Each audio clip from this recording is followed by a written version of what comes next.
go again.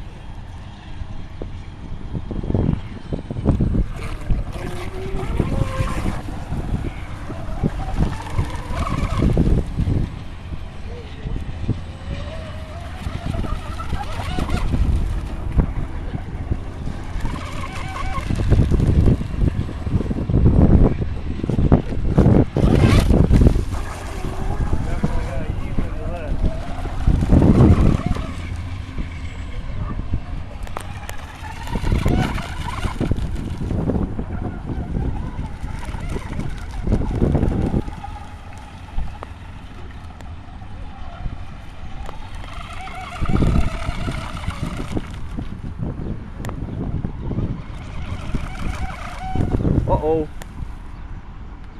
And it went under. Oh, there it is. What the hell? That submarined. It was underwater for a couple seconds.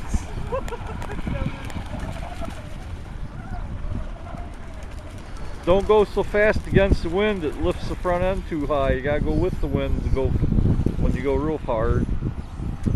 Alright, that's enough for today. And that's a take.